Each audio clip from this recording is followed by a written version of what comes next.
राज्यात सध्या महानगरपालिका निवडणुकीची रणधुमाळी सुरू झालेली आहे आणि अनेक ठिकाणी राजकीय नेत्यांच्या कुटुंबातील दुसरी पिढी सुद्धा निवडणुकीच्या रिंगणात उतरलेली आहे। जालना शहर महानगरपालिकेची निर्मिती झाल्यानंतर पहिल्यांदाच ही निवडणूक होत आहे आणि शिवसेना आमदार अर्जुन खोतकर यांच्या कन्या सुद्धा आता निवडणुकीच्या रिंगणात उतरलेल्या आहेत। आपल्यासोबत स्वतः दर्शना विजय झोल खोतकर या आहेत। ताई, स्वागत आहे तुमचं। तुम्ही पहिल्यांदाच निवडणुकीच्या रिंगणात उतरलात, काय सांगाल? नक्कीच मी पहिल्यांदा निवडणुकीच्या रिंगणात उतरलेली आहे। ही माझी पहिली वेळ जरी असली तरी मी मागच्या 3 टर्म्सपासून 2014 पासून मी जालन्याच्या राजकारणात सक्रिय आहे। मी प्रत्येक गल्ली, प्रत्येक प्रभाग, प्रत्येक एरिया मी फिरलेली आहे। सगळे लोक माझे परिचयाचे आहे, म्हणून पहिली वेळेस असली जरी तरी हा भाग माझ्यासाठी नवीन नाही आणि मी काम करत आलेली। फक्त फरक इतका होता की इतके दिवस मी बिहाइंड द सीन्स होते, कुठल्या पदावर नव्हते।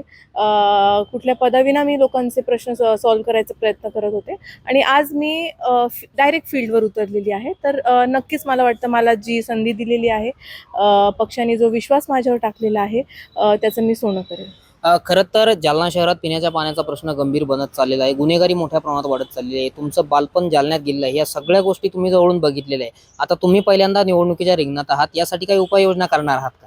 100% एक स्त्री म्हणून मला वाटतं की माझा सगळ्यात मोठा अजेंडा हाच राहील की माझ्या जालन्यात प्रत्येक स्त्री, प्रत्येक मुलगी सेफ असायला पाहिजे। जसं तुम्ही सांगितलं की गुन्हेगारीची जी रेट आहे, क्राईम रेट, ती फार वाढली होती आणि ह्याच मुद्द्यावर मी 2024च्या इलेक्शनमध्ये प्रत्येक घराघरात गेले होते की आज आपल्या शहरात एक स्त्री म्हणा किंवा एक मुलगी म्हणा, ती सेफ नाही। मी पण एका मुलीची आई आहे आणि मला फार ह्या गोष्टीची चिंता वाटत होती। तर जो क्राईम रेट वाढलेला होता तो खोतकर साहेबांच्या जी कारकीर्द सुरू झाली त्यानंतर जर आपण बघितलं गेलं तर बराफार तो कमी झालेला आहे तो क्राईम रेट।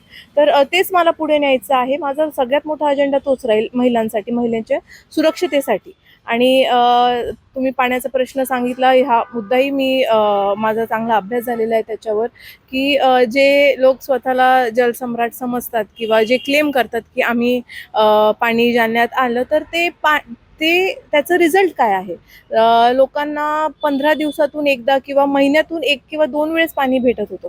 तर त्याच्यावर आपलं काम सुरू झालेलं आहे खोतकर निवडून आल्यानंतर।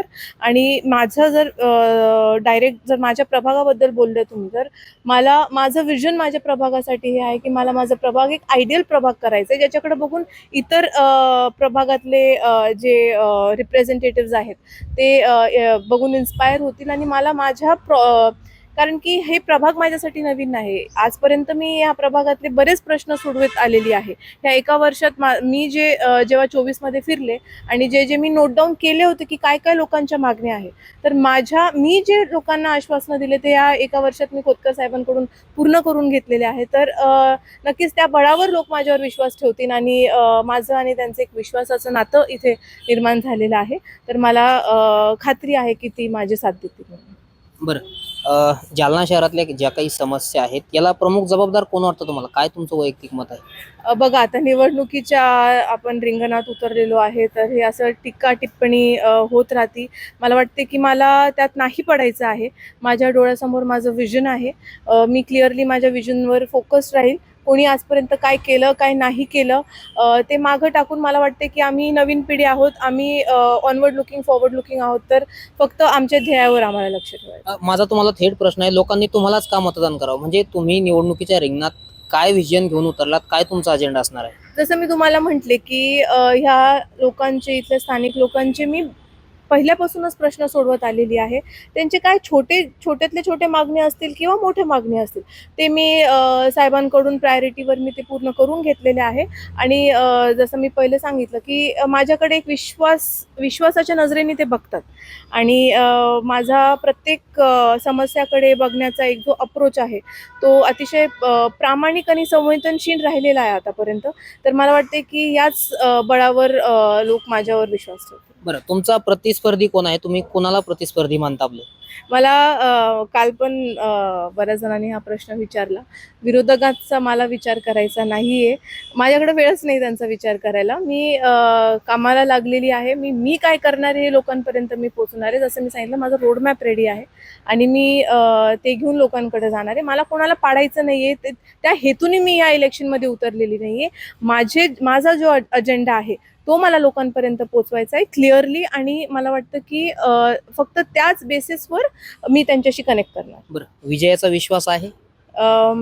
जसं मी तुम्हाला म्हटले की विश्वास लोकांचा माझ्यावर असल्यामुळे, आणि आजपर्यंत त्यांनी माझ्यावर विश्वास दाखवलेला आहे त्यामुळे, आणि खरं तर माझी जी ही उमेदवारी आहे ती एक वैयक्तिक हेतूने ती नाही आलेली, लोकांच्या मागणीवरून ही झालेली उमेदवारी आहे.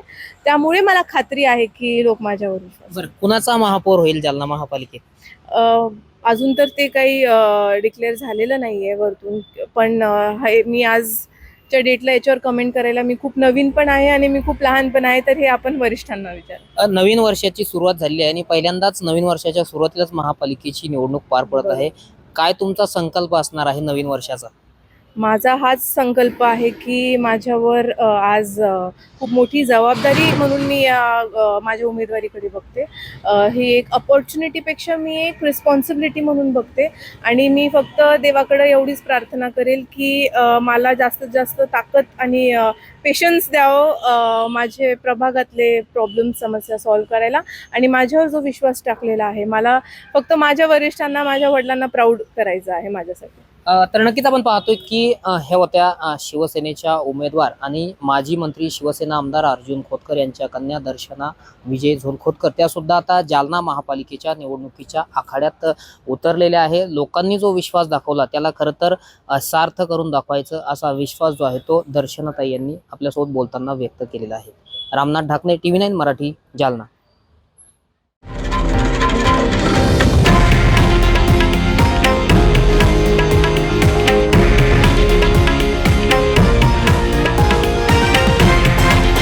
हे आहे देशातील नंबर 1 न्यूज नेटवर्क आणि आपण पाहत आहात TV9 मराठी, एकमेव.